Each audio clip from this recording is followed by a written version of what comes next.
खिलाड़ी, पत्रकार और आम आदमी पार्टी के प्रवक्ता रहे रोहित सक्सेना ने बीजेपी का दामन थाम लिया है। रविवार को जर्नलिस्ट क्लब में एक प्रेस वार्ता कर उन्होंने यह जानकारी दी। रोहित सक्सेना ने कहा कि अभी प्राथमिक सदस्यता मिली है, प्रदेश स्तर के किस पद पर काम करेंगे जल्द ही बताएंगे। प्रेस वार्ता के दौरान उन्होंने कहा कि योगी आदित्यनाथ के काम करने के तरीके ने उन्हें बीजेपी की ओर आकर्षित किया है।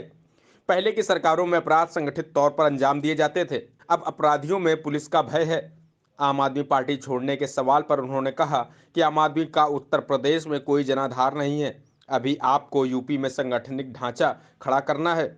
उन्होंने कहा कि वे एक खिलाड़ी और पत्रकार रहे हैं, इसलिए बीजेपी से जुड़ने के बाद वे लोगों की आवाज़ उठाने का काम करेंगे। जी, चूँकि मैंने अभी कल ही भारतीय जनता पार्टी की प्राथमिक सदस्यता ग्रहण करी है, तो ये चूँकि मैंने बताया जैसे मैं खिलाड़ियों और पत्रकारों के कम्युनिटी से जुड़ा हुआ हूँ, तो मैंने सिर्फ़ और सिर्फ ये इन लोगों को सूचित करने के लिए करी है कि भविष्य में आज के बाद सरकार से आपके लिए जो भी प्रदेश में कार्य होगा, जो भी आपकी समस्याएं होंगी, तो मैं आपके साथ जुड़ करके, आपके साथ लग करके आपकी चीज़ों को सरकार तक पहुँचाऊँगा। इस तरह कहते हैं कि आम आदमी पार्टी आम आदमी की है और भारतीय जनता पार्टी पंडितों की या किसी एक जातिवाद को लेकर बना होता है, तो आपने आम आदमी छोड़ करके भारतीय जनता पार्टी क्यों चुनी? देखिए, पहली बात तो मैं बताऊँ, जैसा आप बता रहे हैं कि भारतीय जनता पार्टी किसी जाति विशेष का आपने नाम लेकर के बोला है, तो मैं तो कायस्थ हूँ, मैं तो उस जाति से आता नहीं। तो यानी ये और प्रदेश अध्यक्ष जो हैं वो भी उस जाति से नहीं आते हैं, माननीय मुख्यमंत्री भी उस जाति से नहीं आते हैं, उस जाति के हमारे पास बड़े चेहरे भी हैं। तो ऐसा बिल्कुल नहीं है, ये केवल कहने वाली बात है कि हम जाति विशेष के लिए काम करते हैं। आप देखिए, हमारे पास बैकवर्ड भी प्रॉपर है। और मैं आपको एक बात और बताऊं, जो शायद आपको अभी मैं प्रेस वार्ता में बताना भूल गया, मैं कायस्थ कम्युनिटी का बेटा हूं, लेकिन मैं दामाद कुर्मियों का। तो ऐसा बिल्कुल नहीं है कि जो जातिगत समीकरण हैं उनमें कहीं किसी एक ओर देखा गया है। तो मैं कुर्मियों के भी घर का हूं, मैं कायस्थों के भी घर का हूं, और भारतीय जनता पार्टी मुझे प्रदेश में एक चेहरे के रूप में अगर मेरी जातियों को संगठित करने के लिए इस्तेमाल करेगी तो ये मेरा सौभाग्य है।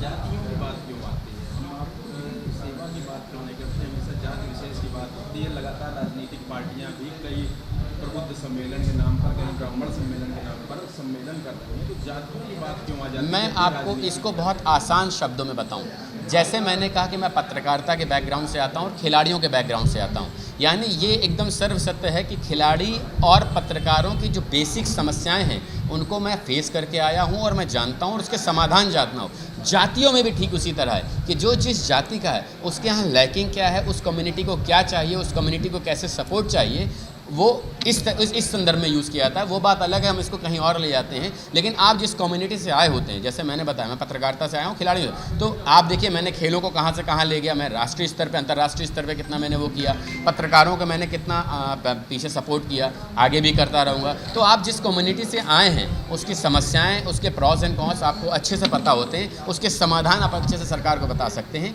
इसलिए ये व्यवस्था की जाती है। इसका जातियों का कोई ऐसा लेना देना नहीं होता है कि इस जाति के लोग अलग रहेंगे, उस जाति के अलग। आप उस जाति से आए तो समस्या को जानते हैं कि जिसको आप सरकार को अवगत कराएंगे उसका निस्तारण होगा। मूल उद्देश्य क्या होगा राजनीति में? जब आप भारतीय जनता पार्टी अगले बार चुनाव जीत कर आती है, तो आप किन मुद्दों को उठाएंगे प्रमुख रूप से? मैं सिर्फ और सिर्फ, देखिए, वैसे तो मैं सारे लोगों के काम आने वाला हूँ। अगर ट्विटर हैंडल मेरा देखेंगे, मुझे वर्ष 2021 में 2 अवार्ड मिले कोरोना काल में लोगों की मदद करने के लिए। एक था Asia Pacific of chamber of commerce के द्वारा मुझे इंडिया की मोस्ट प्रॉमिसिंग पर्सनालिटी चुना गया।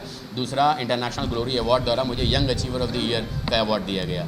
तो मैं ये सिर्फ कहना चाहता हूँ कि मैं अगली बार जब सत्ता आएगी, अभी भी जब भी हमारा काम जब भी शुरू होगा, हम जब भी लगेंगे राजनीतिक क्षेत्र में, मैं लोगों की उस कम्युनिटी को खासकर आगे ले जाना चाहूँगा। जैसे मैंने बताया कि यदि आप बात करें मीडिया की, तो मीडिया में बड़े स्तर के पत्रकार, बड़े स्तर के जो घराने हैं, वो तो बहुत व्यवस्थित हैं, उनके कई रोजगार हैं, मीडिया के अलावा भी उनके व्यापार हैं। लेकिन अगर मैं छोटे लेवल पर पत्रकारिता करने की बात करूं, तो उनके पास साधन संसाधन, दैनिक दिनचर्या को स्पेंड करने की खर्चे भी नहीं होते। मैं पूरी कोशिश करूंगा कि वो जो एक गैप है मीडिया में, उस गैप को अगर ख़त्म न कर सकूं तो कम से कम बराबर तो ला करके उनको भी बेसिक चीज़ों की सुविधा प्रदान कर सकूं, उनको भी आवास प्रदान कर सकूं, उनके भी घर वालों को अच्छी सुविधाएं प्रदान कर सकूं। ईश्वर न करे यदि कोई यथार्थ होता है तो उसके लिए भी हम लोग को एक प्रॉपर व्यवस्था बना लें कि इसके तहत इनको ये चीज़ें इनके परिवार को दी जाएगी। हालांकि अभी नितिन गडकरी ने कहा था कि मैं पोकट क्लास का समर्थन नहीं करता हूँ। जो पत्रकार ने कहा था कि टोल प्लाजा में पत्रकारों को छूट दिया, तो क्या आप योगी जी से कहेंगे कि पत्रकारों को सहूलियत प्रदान? शर्तियाँ मैं उनसे कहूँगा, पत्रकारों को जो भी सुविधाएं दी जाती हैं, जो भी सक्षम पत्रकारों को दी जाती है, छोटे पत्रकारों को दिया जाए, और जो सुविधाएं नहीं मिलती हैं पूरी कोशिश करूँगा खिलाड़ियों और पत्रकारों को वो सुविधाएं मुहैया कराऊँ।